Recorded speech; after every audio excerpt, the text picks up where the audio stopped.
a busy agenda here, so if folks could please make your way to your desks and we'll get moving. I'm going to begin by taking attendance, make sure we've got a quorum.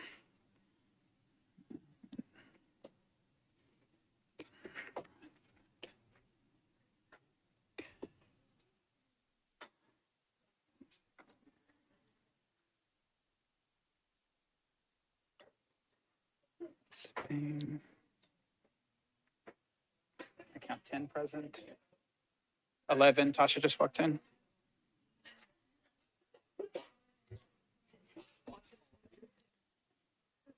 All right, folks, so first on our agenda, we have the public comment period. This is an opportunity for the public to make a comment to the committee at the beginning of the meeting. We have no members of the public signed up in advance for public comment. Do anyone in the gallery wish to make a public comment before this committee? Seeing none. Okay, well, that concludes our public comment period. So you'll see an item at the top of our agenda, Chair's Report and Departmental Updates. I wanted to give an opportunity to specifically NDOT and their snow removal program and solid waste and the trash and recycling pickup to give a quick update. And we might have a little bit of time for questions, but we are going to try to keep on schedule here because we've got quite a few agenda items to get through as well. So I'm going to go to the back. We've got Matt Purvis from NDOT. Mr. Purvis, throw it over to you for an update on snow removal and anything else. Good evening, council members. It's good to see you all after the new year. As you know, I'm not the subject matter expert, but I do have the subject matter expert here. Our Assistant Director of Operations, Philip Jones, can tell you all you need to know. I know. I'm prepared to be choked. I do. I completely understand. I do want to be sure I start off with and share with everyone just real quick. We do have a very good snow and ice removal program for this city. It worked very effectively on the primaries and secondary routes, which is our main objective. And within 48 hours of an 8-inch snowfall, those streets were clear and running perfectly. When you get to every other street, the other 4,000 lane miles within the city, we hadn't been set up, or we don't run this snow program accordingly to that. So I don't want to say that we wasn't prepared for worst case scenario, because we still have salt, we still have trucks out running, we're still trying to respond.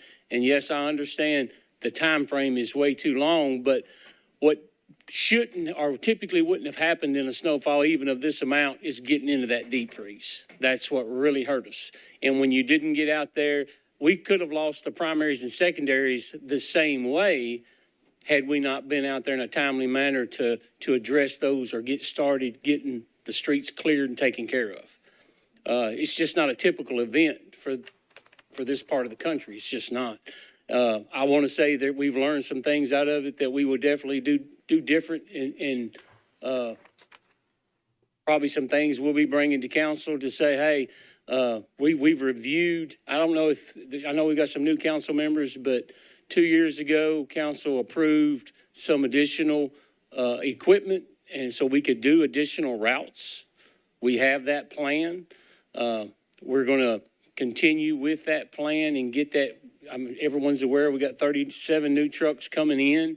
Those are not additional trucks. Those are replacement trucks, but they will provide us with 3 additional routes, which is approximately 60 miles that we'll be adding to that 1,800 lane miles that we maintain in this plan is considered our emergency plan. It's for transit, it's for emergency services. We've spent the biggest part of this week with our snow plows and trucks responding to emergencies for fire trucks, ambulances, to get where they need to get on a lot of secondary streets. I've had a lot of conversations with a lot of you. That's the plan. I do have answers. If anyone wants to ask what it would cost for this city to be prepared to maintain that level of service on all 5,800 lane miles, it's just a number. It's that simple to provide that level of service. But yes, ma'am. Thank you, sir. I'll direct the questions. Sorry. If I could take stack, I saw Councilmember Ellis, Councilmember Bradford, then Councilmember Benedict. Anybody else? Ellis, Bradford. All right, Councilmember Ellis, you're recognized. So how long, well, thank you for all that you've done. Hopefully you've gotten some sleep now that the sun is starting to shine. But when was so currently I understand that you all ran the routes based on the primary and secondary streets. So that data, when was it last updated? The routing itself, Yes. it's reviewed yearly. It's reviewed annually. Okay. We do have the new routing, which includes what council approved is the 60 new miles. That has not been reviewed or sent through council yet. What's the bottleneck there? Waiting on, we're waiting on to get the equipment in. We've had the big problem with getting the 37 equipment. trucks. Yes, ma'am. Got it. Okay, cool. Thank you, Councilmember Ellis. Councilmember Bradford, you're recognized. Thank you, Chair. Two quick questions. First one is the equipment that's ordered. Any expectation when that will arrive? Will it get here before 2025? Sir, I'm going to be completely honest with you. My anticipation was to have this before Thanksgiving, but the dates that I got week before this event happened, right now I should get 16. I've got one truck of the 37. 16 should be here middle of February. The remaining 20 will be here in May. That's still projected dates. Thank you for that. And the other question I had, mentioning, NDOT did a really good job of getting the primaries and secondaries, but there was no plan or no organizational means to tackle our neighborhood streets. Just a suggestion, I don't know if y'all have looked at it, but could you not utilize maybe like the brush scheduling map, divide the city into zones and tackle our neighborhood streets that way? That way it's a little bit more organized and you can get these streets more at a time. We could, and just to not giving you excuses, I'm just going to be completely honest and say what we ran was mostly emergencies after that point. A lot of hub requests come in that we try to get to where we had either serious urgent matters or a lot of cars, a lot of issues. But what it would take to run that brush route is the matter of having enough trucks to run it and enough material, which is housing enough salt to do that. That's where we run into an issue. Okay, thank you. All right, next in the stack, I have Councilmember Benedict. Councilmember Benedict, you're recognized. Thank you, Chair. First, NDOT staff, union workers, thrilled with their response. Excellent job to all of the workers and to the staff helping to lead them. Inglewood is a problem. We have a ton of hills. I'm looking at the map for the snow routes, and there's really one street in that goes from McGavick to Stratford. And other than that, there are thousands of people on tons of hills who had no access to anything. We had cars, we had lawn ornaments. I know that happened all over the city. I would say that the bulk of District 7 had no ability to leave their homes. So I just want to talk about expanding the routes. You mentioned that, reviewing that. Yes, ma'am. That's critical for my constituents to be served. So I appreciate that you're looking at that. How much does each truck cost? $400,000. $400,000. And how many, how often are they used? How many days do they sit idle? They don't. These trucks are also used yearly. These are our paving and milling trucks. So they're multi-purpose vehicles? Yes, ma'am. Okay. So if we were to add some of those, then we would be able to do more of that work as well, pothole filling, which I know you're moving on to right now. Yes, ma'am. All right. And then what are we doing with other counties in the region in case their roads are clear? Are we partnering with them at all?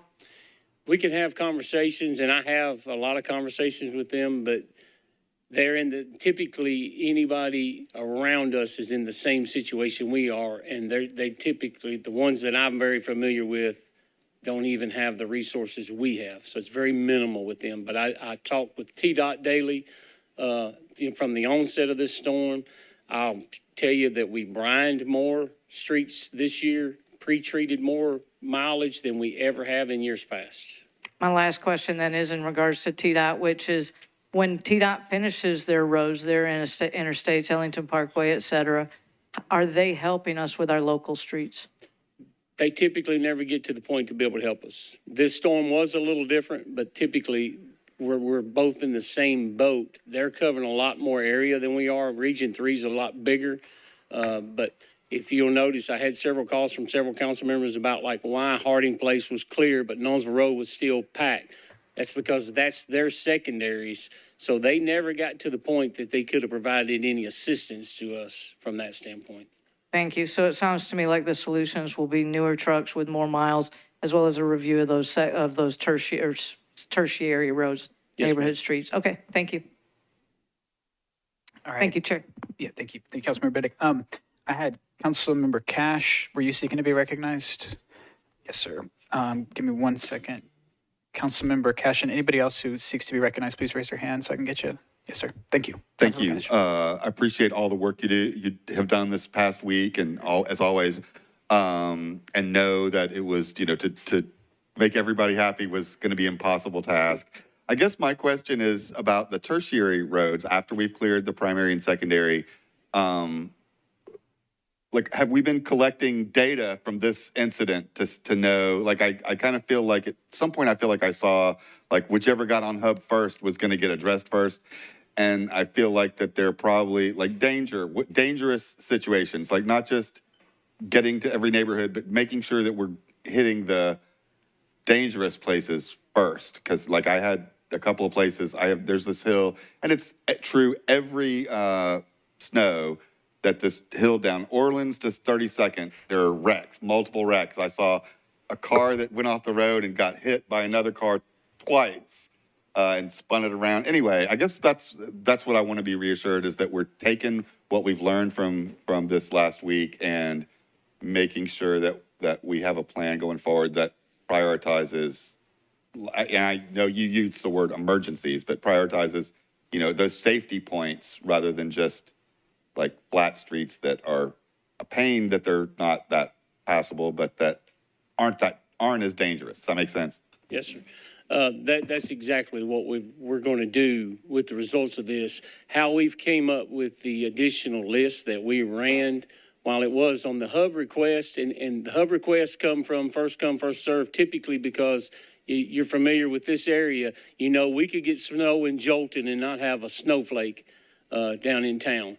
So that's the reason it was always kind of driven by hub request, first call, first serve. It kind of even let us know. But with this type of storm, it was so countywide that you're exactly right, that what we've got to come up with and make sure going forward that we have our primaries, our secondaries, and then we've identified. I do have all the data that was reported in, and we're very familiar with what we would feel like would serve the most citizens by the most dangerous roads in the county. One more quick Yes, sir. follow-up. And I guess not only am I asking about choke points, or not only am I asking about where you can go and pave, but also there might be some intersections or some streets that are so hilly that they just need to be closed, which would be going by and putting up signs. And I guess I want that to be an option if getting to the most dangerous streets isn't workable time-wise and Yes, sir. workforce-wise. Thanks. Okay, thanks.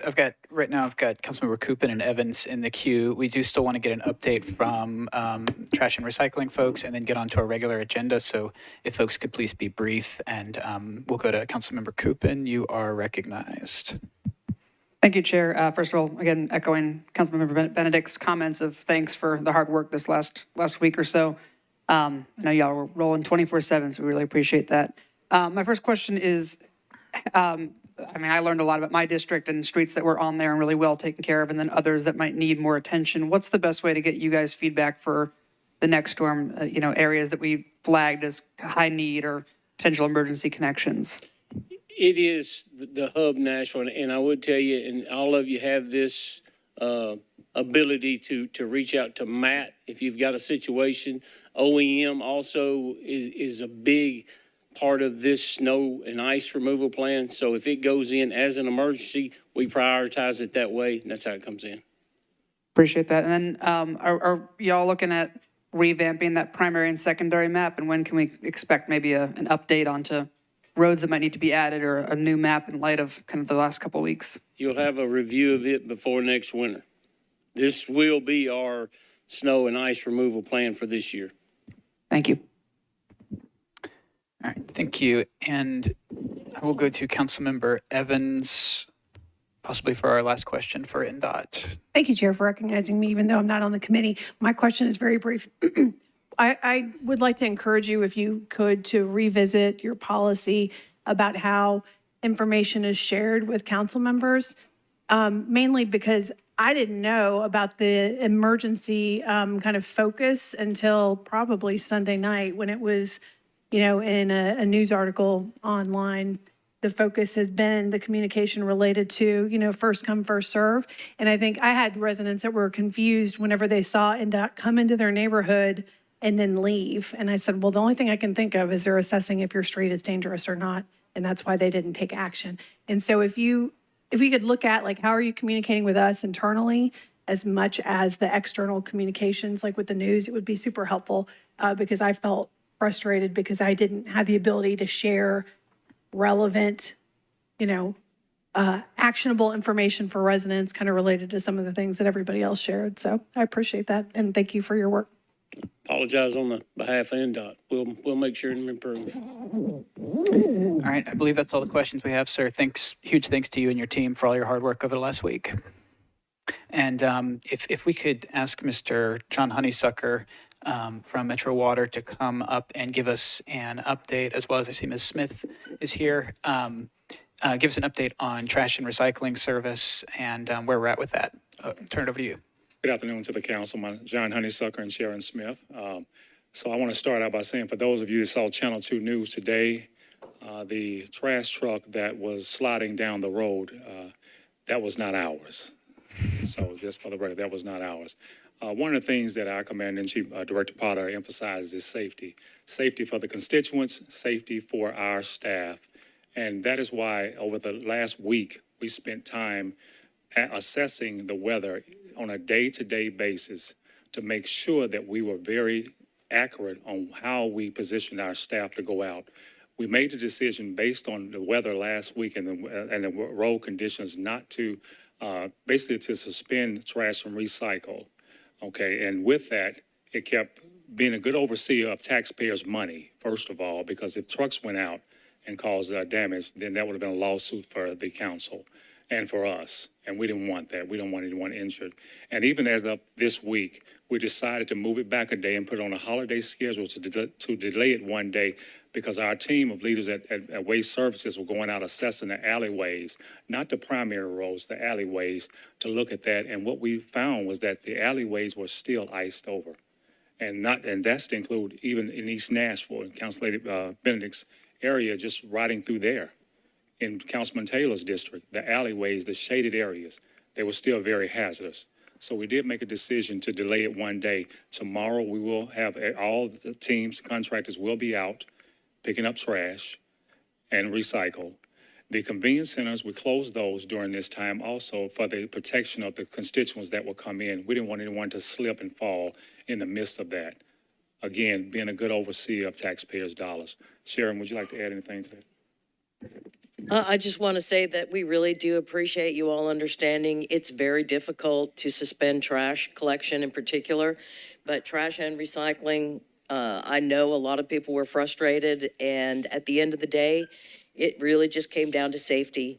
Those roads were really not safe for our equipment, and the fear of property damage or even, worse yet, damage or accident that impacted a person is just really scary during those times. So we very much appreciate you understanding, because it was an anxious week, as you can imagine, for all of us, looking day to day what was going to happen. And I will say that this has been one of the longest events that we've had in quite a while, that just ended up with snow and ice on the roads for such an extended period of time. It had a real major impact on our ability to collect. Thank you. All right, thank y'all. I have a couple of people in the queue. If we can move quickly through these questions, y'all, because we need to get to the committee's regular business. I'll go to Councilmember Bradford first. You're recognized. Thank you, Chair. This question is for Mr. Honeysucker. So I appreciate the updates on trash, but I'm going to be asking a question on behalf of the Water Department as well. What's the expectation, or what can we be looking forward to in the days ahead after this snow melts as far as water mains, water pipes, et cetera? Thank you, Councilman Brevet. That's an excellent question. Actually, Director Potter's here. Good afternoon, members of council. The water temperature in the river right now is 45 degrees, and it's going to start going up. But when the water temperature approaches 39 degrees and the cast iron pipe gets really cold, the behavior of that pipe gets really brittle. The ground thawing is going to put a lot of heave on the pipe, and it's going to cause a lot of breaks. When I'm done with my remarks, I'm going to send y'all an update from our field operations division that shows you how many breaks we've repaired already and how many breaks are active. So over the next couple of days, we're going to see more main breaks. Right now, our biggest concern is the Whites Creek Pipe Corridor and the Clarksville Highway Corridor. We see a lot of leaks in that area, a lot of breaks. So if you could, in your communications to your constituents, please ask them to be on the lookout for indications of a water main break and send it to us, 862-4600. That way we can get on them quick. Our crews right now are on 12-hour shifts, and we've also brought in contractors to help with repair. So we're working as hard as we can, and we're holding our own. We're making about 130 million gallons of water a day presently. Normally, this time of year, we're about 90 million. So that's an indicator of a lot of water going on the ground. There's also a lot of people in the last week, obviously, were running their faucets, which makes a lot of sense. So that's going to drop down demand as well. It'll be really, really curious how we look in the morning after having people turn their faucets off. We'll be able to recover a lot quicker, I think. And tomorrow morning, the system should be in much better condition than it was. But right now, the focus is to get those main breaks repaired. And if you would, in your communications, just ask people to be on the lookout for that. Okay, just one last follow-up on that. Besides the obvious water coming out from the ground or from the mains, are there other signs that we could be looking at to determine if there's a potential break going on? That's a good question. If citizens notice a dramatic reduction in pressure at their home or their business, that can be an indicator of a break. Unfortunately, the ground's going to be soaked for the next week or two, so it's going to be hard to see the small breaks and the small leaks. But the two things are obviously going to be the water gushing in the street and then reduced pressure at a home or a business. I do want to add one more thing. It seems like our friends on the commercial side did a really good job this year of winterizing their buildings and their operations. And we want to express our thanks for that because that took a big load off the system. Thank you. We'll go to Councilmember Benedict. Thank you, Chair. In regards to suspension of trash and recycle today, it was the right decision for District 7. It was a hard decision, but it was the right decision. It was far too dangerous. Thank you for that. Secondly, looking to the recycle schedule. Recycle for all of District 7, even though we have different days of the week in different places. Recycle was last week. Recycle, based on the Waste Services app that I'm looking at, is now pushed to next week. So basically it got skipped. I just want to make sure the public is clear on that. I'm okay with with whatever the answer is. I just want to make sure people aren't confused about when their recycle pickup is. If it was last week, it's not till next week. Correct. If it was 2 weeks ago, it's this week. Yeah, correct. It's easier and simpler to keep moving forward on the regular schedule, even though it means that, for example, my recycling also didn't get picked up. But at the same time, if we start changing weeks, we just mess everything up. So it will, those people who set their recycling out last week, just be patient with us. They can also bring stuff to the convenience centers or the drop-offs if they want to, but we are going to resume on our regular collection schedule starting tomorrow. Chair, if I could have one final comment. I want to thank our friends at NDOT for what they did to keep access to our plants. It's obviously critical to get our employees to the facilities at home, and without NDOT's help, that would have been a real problem because for those of y'all who have been out to our KR Harrington plant, as an example, it's the bottom of a really steep hill, and without our friends at NDOT, that would have been a real problem. So I wanted to say thank you to them. Thank you. Councilmember Horton, you're recognized. Thank you each for being here and for all your department's hard work over the last week. Looking forward to receiving the data you mentioned about actual water main breaks in the last week. I was wondering if you could speak about how that contrasts with what we would typically expect to see over the winter or in a given event like this. Normally, we'll have, on an average, 1 to 2 main breaks a day. We have 3,000 miles of pipe, and a lot of it is really old. A lot of it is cast iron. A lot of it is unlined cast iron. And it just behaves poorly when it's stressed. So we're probably, I'd say, 6 to 7, maybe even 8 times the activity right now. And what will happen is it'll peak and probably on Wednesday or Thursday, and then we'll see it start to trail off because the ground is heaving as it thaws, and that puts a lot of stress on the pipe. So we're at 8 times what we'd normally expect, and we haven't reached the peak activity yet? That's correct. We're in this for probably about 5 more days. Thank you. You're welcome. All right. Well, thank you. Okay. So we have 19 agenda items to get to and about 15 minutes left, but I'll go to Councilmember Ellis for one more question. Thank you. Just a really quick thank you. I know that we're limited on time, but just a really quick point that I wanted to make. Thank you for sending out the operational updates. The constituents that I have were really, really thankful for getting those. But I would also ask that when the information goes out on socials, that it at least be translated into Spanish. I know that Metro and some of the other departments have, people in place that can provide those translation services. But there is a large Hispanic bloc in District 29 that would like to see the communication come out in their language. Yes, ma'am. Thank you. Okay. Well, thank you, folks, for joining us this afternoon and all your hard work over the last week and in the coming week with continued issues resulting from this event. Okay, folks. So we have 19 items on the agenda. I have a proposed consent agenda that I will run through. I'm going to say both the agenda, the committee agenda item number, and the legislation number, so you can check against your regular agenda or the committee agenda. So for the proposed consent agenda, I have committee item number 2, which is RS 2024-181. Item number 3, which is RS 2024-182. Item number 4, which is RS 2024-183. Item number 5, which is RS 2024-185. Item 7, which is RS 2024-187. Item 9, which is BL 2023-141. Item 12, which is BL 2023-144. Item 13, which is BL 2023-145.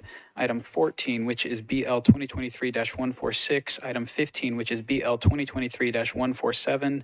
Item 16, which is BL 2023-148.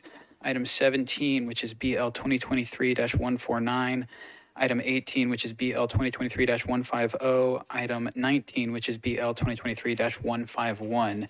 Do any of those items on the proposed committee consent agenda need to be removed from consent? Seeing none, going once, going twice. All right, I'm going to read through the consent agenda, and if something hits your ear and you feel the need to pull it off, we can do that after I read the captions as well.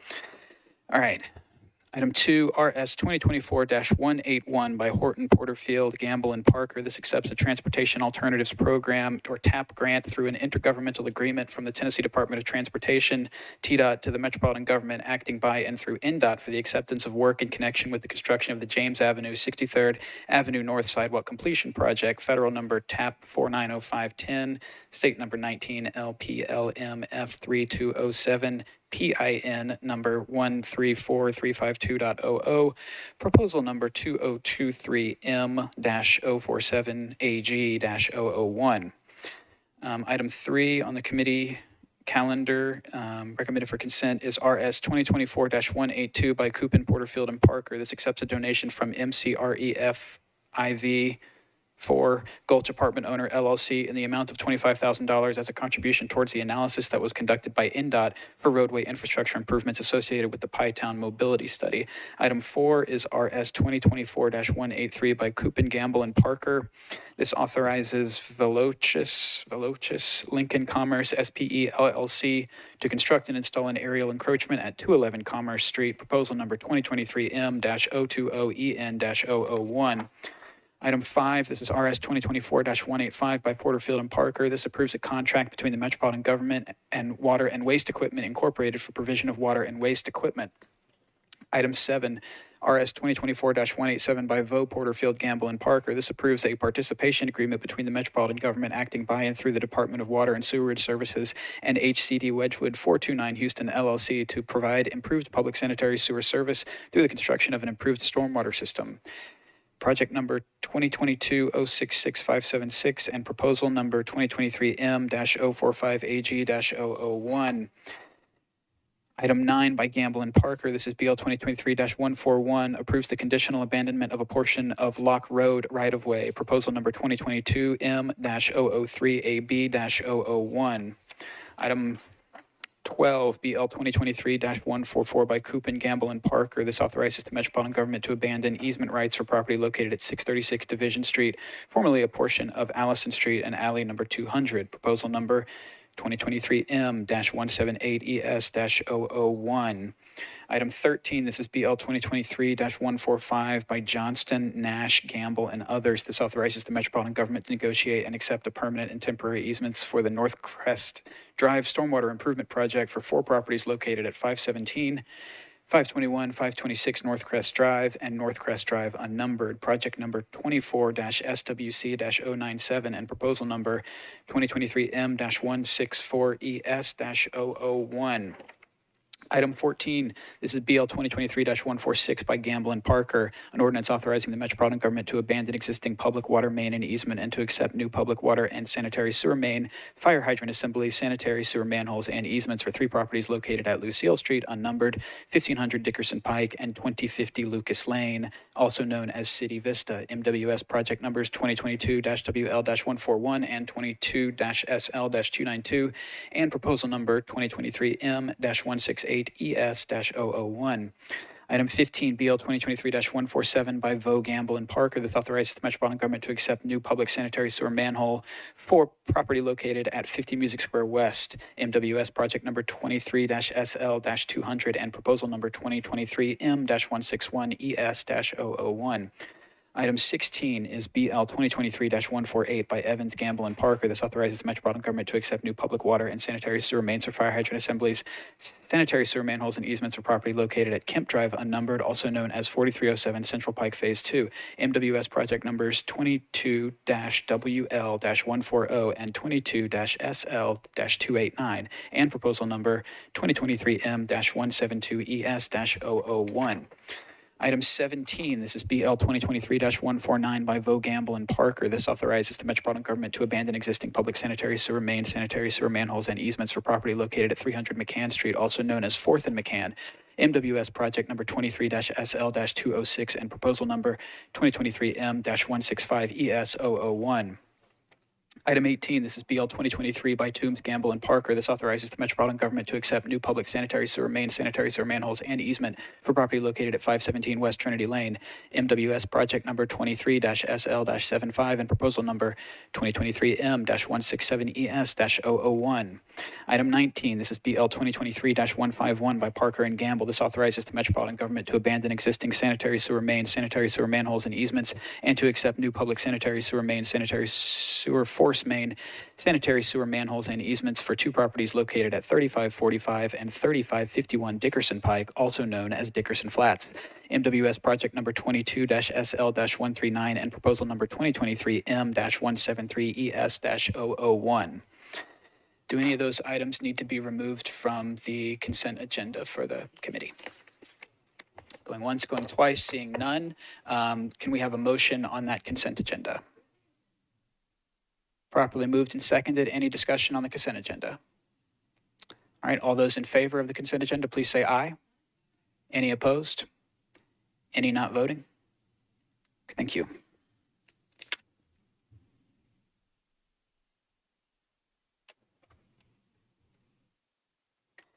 All right, first item not on consent is item 1. This is RS 2023-133 by Weiner and Allen. This amends ordinance number BL 2023-1690 as amended to provide a stormwater capacity fee appeal process and to amend the applicability of the new section 15.64.035 of the Metropolitan Code. Do we have a motion? We will go to co-sponsor Councilmember Allen. This needs to be withdrawn. Thank you. Do we need any discussion or to vote on that motion? Okay, committee recommends withdrawal at one of the sponsors' requests.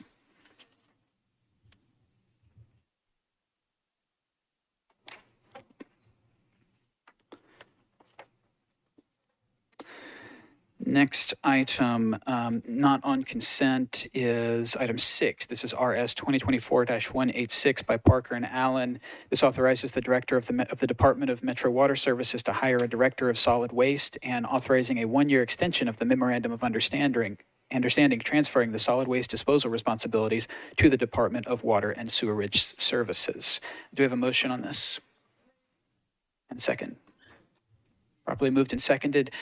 So I pulled this off consent because I wanted to hear just a quick update, if we could, from Water about where we are with solid waste. I guess Ms. Smith has left. I should have given her, oh no, I see her in the back. But we have Director Potter walking up to join us. Sir, if you could just briefly give us a little bit of background about Public Works and the transition to NDOT and where this fits into all of that, please. Good afternoon, members of council. Metro Water Services took over trash and recycling from the formerly Public Works 2 years ago. Council passed an MOU before that provided for that transition. That MOU expires on 30 June of this year. We have to extend the MOU another year to give us the opportunity to, step one, hire a director of solid waste and recycling, and then have that person have the ability to build out their staff to form either a department or an authority. So unless we extend the MOU, quite literally, solid waste and recycling will not have an administrative or legislative home. So that has to be done, or, I mean, I guess, I don't know what really happens officially, but they need to have a home. We've worked really closely with Metro HR to develop a job description and to initiate the pursuit of a director of what we're calling solid waste and recycling. And this is essentially the first step of that. Y'all will be giving us the authority to hire that person and pursue the plan. Without the MOU, though, we're kind of stuck. Thank you, Director Potter. And I appreciate that explanation because I just wanted to put this on everybody's radar as we're likely to have some more considerations around solid waste in the coming year. So I appreciate the update and the context there from Director Potter. Any other discussion or questions about this resolution? All right, I'm seeing none, so we'll vote. All those in favor of approval, please say aye. Aye. Any opposed? Any not voting? Thank you.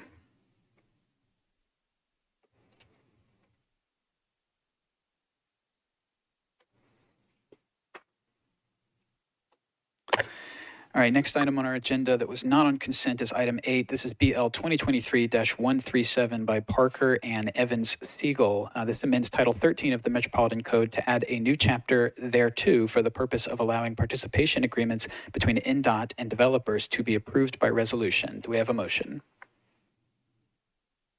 Properly moved and seconded.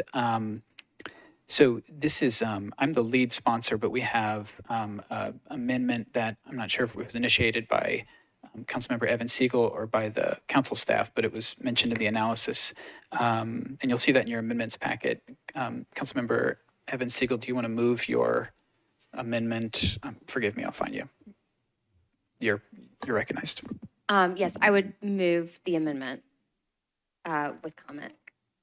This amendment just clarifies the original intent of the resolution or the ordinance so that it fits better in the code and is a little clearer. Thank you. I signed on as a co-sponsor of the amendment. I'll echo that description of the amendment. Any other discussion on the amendment? Okay, all those in favor of the amendment, please say aye. Any opposed? Any not voting? All right, so now we will, do we need a separate motion on could we get a motion on the legislation as amended? Properly moved and seconded. Any discussion on the legislation as amended? All right, all those in favor of the legislation as amended, please say aye. Any opposed? Any not voting? Thank you.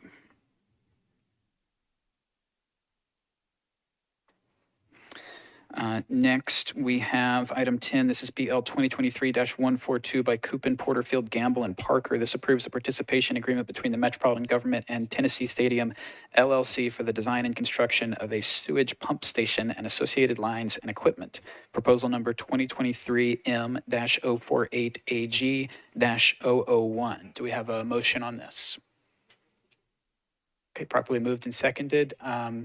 Would you like me to go to the lead sponsor, sir? Councilmember Coopin, for an explanation, or to the administration table? Excuse me, sir. Thank you, Chair. I'm good to move for approval and see if anyone has any questions. Okay, thanks.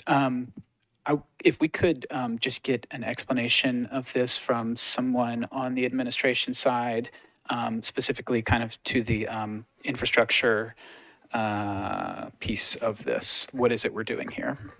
Sure. Thanks, Chair. Bob Mendez, Chief Development Officer. So the starting point is that right now on the East Bank, the only sewer pumping capacity is inside Nissan Stadium for the current stadium. No other sewer pumping capacity whatsoever on the East Bank. So with the new football stadium, the Titans had originally planned to similarly build a small sewer pump station inside the new stadium. However, Metro has a much more substantial need for the rest of the East Bank that we're going to build out. So we asked if we could combine their sewer pump capacity that they would otherwise put in the stadium with what Metro needs. And so this is a participation agreement that splits the cost of building the sewer pump station between the Titans and Metro. We put a lot of energy into figuring out how much of the capacity of the new station the Titans Stadium would use, and it comes out to 20% is the expected usage. So the Titans are going to pay 20% of the construction cost, and Metro will pay the balance, and that reflects the idea that what's expected is that instead of them putting capacity in the football stadium, it'll be combined with Metro's, and we'll do it together. The Titans, in order to keep it on track to open with the new stadium, are going to be the ones constructing it. The Titans will spend their money first, and then Metro money will come in after that. The Metro money will come from the water department, and my understanding is that that's going to come out of cash on hand that they've got accumulated. Obviously, they run a big system, even though a $30 million pumping station is a lot, they've got the cash on hand to be able to do that. So that's the basic explanation of what we're doing here. Thank you, sir. Any further discussion, questions on this resolution? I see Councilmember Ellis and Councilmember Cash. Go to Councilmember Ellis first. You're recognized. Yep. So thank you. And wanted to say Councilmember Mendez, but Mr. Mendez, in your respect, I just want to, in an effort to be a good steward of taxpayer dollars, I just want to bring forward to the administration that there is a police station in District 28 that has not even seen a Caterpillar or any construction equipment on the property since the groundbreaking back in May. So I would just, yield caution to the administration before we continue to, move pieces of the East Bank and the Titans development into play, that we consider some of the things that have been promised and allocated, budgeted for in the neighborhoods that helped get our mayor elected. Thank you for that, council member. That is on the administration's mind too, and my understanding from general services is that work should begin at a greater pace on the police precinct coming this spring, and which will likely be before anything actually gets started to be constructed for the sewer pump station. All right, thank you, Mr. Mendez and Councilmember Ellis. I had Councilmember Cash. You are recognized. Thank you. I'm just curious. So the money to pay for this outside of what the Titans are paying is coming out of the water department. And I guess I'm curious why, I mean, we raised significant taxes to pay for infrastructure for this area. And I guess I'm wondering why that's not paying for it. Well, as I sort of famously said about 6 months ago, we absolutely didn't raise any money to build the infrastructure for a neighborhood. The stadium financing plan, you'll recall, takes care of expenses that are stadium related. And by definition, the Titans are paying all of the stadium related costs to this. They're paying the 20% that's expected to be related to the stadium usage. The other 80% that is not related to the stadium, the other 80% is related to expected growth in the area other than the football stadium. Is not something that any of the stadium financing was approved to pay for. So that and other area infrastructure that is not stadium related has to be paid for some other way than the stadium financing. So it might be in the geography of that capture zone, but if it has nothing to do with the stadium, it's not.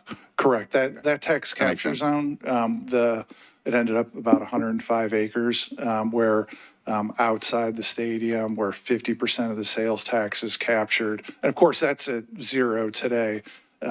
So that money doesn't even come in for years to come until there's actually stuff that generates sales tax there.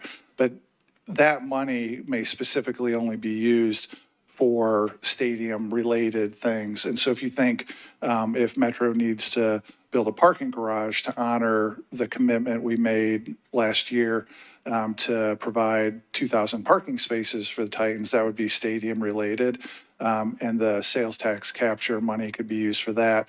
But for this, where the Titans are paying all the usage that's expected from the stadium, and we're talking about the pumping capacity for the Metro development, non-stadium, that is not able to be paid for from the stadium financing dollars. Gotcha, thanks. Thank you. Councilmember Coopin, you are recognized.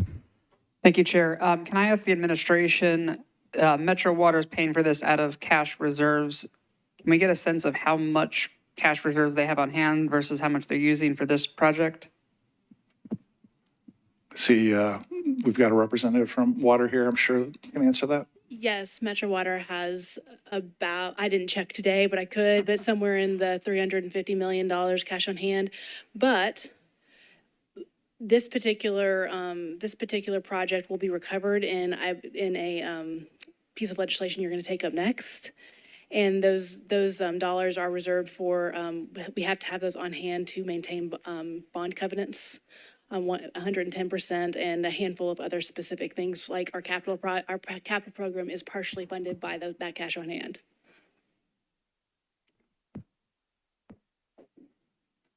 Councilman Coopin, is that? Yes, thank you. Satisfactory, thank you.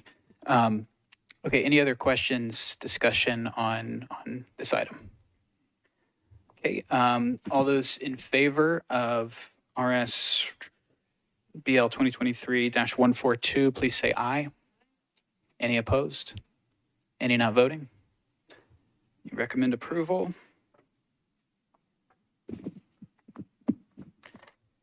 All right, we're getting there, folks. Final item is the companion piece to that legislation. This is item 11, BL 2023-143 by Coopin, Porterfield, and Parker. This establishes a Central East Bank redevelopment area and authorizes the recovery of costs incurred in constructing sewer pumping and conveyance facilities necessary to serve the redevelopment area through a sewage infrastructure cost recovery charge applicable to properties within said area. Do we have a motion? properly moved and seconded. Thank you. I think that some of the questions that we might have had about the previous item we'll address what I was hoping we could cover with this, but I can go to the sponsor, or I could ask the administration directly to, can you just give us a little explanation of what this money, how this money will flow and what a unit of flow is, for example? Thank you. A unit of flow. I'll save that one to the end of this. This piece of legislation is designed to have Metro recover over time the 80% participation it's got in the sewer pump station. And the way that will happen is there's an exhibit attached to the legislation that draws a zone roughly in the area of the football stadium and the sewer pumping station that will be served by the sewer pump station. And as new development comes online in that zone, there will be an estimate of how much flow they'll use through the sewer pump station. And on a pro rata basis, those further developments will be asked to contribute to the cost. And so over a length of time, I don't know exactly how long, 15, 20 years, as the area develops, Metro should recover all of the cost plus the debt, interest on that debt to the extent that there is any incurred. So over a lengthy time period, Metro should be even on the construction cost. And I meant to mention on the last piece of legislation, this pumping station is being built with extra space. So if other parts of the East Bank get a more intense usage, say the scrapyard one day, for example, there's room for additional pumping capacity to be built into the station later on. So it's expected to have a pretty lengthy lifetime. Bottom line, this legislation is meant to help Metro recover cost from area development. Thank you, sir. Any other questions or concerns about this one? Councilmember Allen, you are recognized. Thank you, Mr. Chair. Just a question. I know an important piece of the East Bank development has been the assurance that there will be some affordable housing components as well. Is there the possibility somewhere down the line to perhaps make adjustments for things that include affordable housing? I am told by legal that we do not have the ability to segregate, to decide which uses pay sewer charges like this and which ones don't. So the answer is no, we can't. Practically speaking, as I'm in the middle of the negotiations with our master developer on the East Bank, for large developments, they would be relatively indifferent about whether or not you could exclude affordable housing or not, because for our master developer, for example, if you reduce the fee on a couple sites that were going to be affordable housing, it would just increase the fee on the other sites. And the reality is most of this zone is going to be very large developments. I think would be relatively indifferent to that cost one way or the other. But the starting and ending point is legal says we can't decide certain uses pay sewer fees and certain uses don't. Thank you, Councilmember Allen. That was my first question as well. Any other questions on this? Councilman Cooper, you are recognized. Can I ask the administration if we think that the 10 to 15-ish timeframe is kind of just an expected, obviously we don't have a sense of it yet because there's so much development that has to go on the East Bank, but is that an approximate estimate or do we have any sense of how long it will take to recapture? If you ask me to pin it down, I would say a really long time.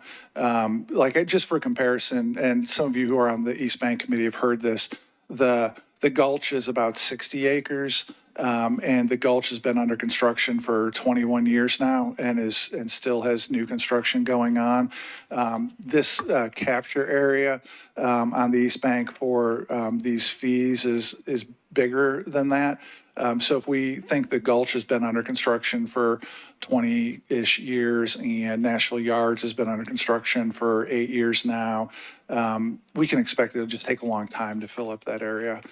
So when I say 15, 20 years, that's shorthand for a long time from now. But by the time all the parcels are filled up, we'll have recouped our cost. Thank you. Any further discussion on this? Okay, we are voting on BL 2023-143. All those in favor, please say aye. Any opposed? Any not voting? All right, we recommend approval, and that concludes the Transportation and Infrastructure Committee meeting. Planning is coming up next.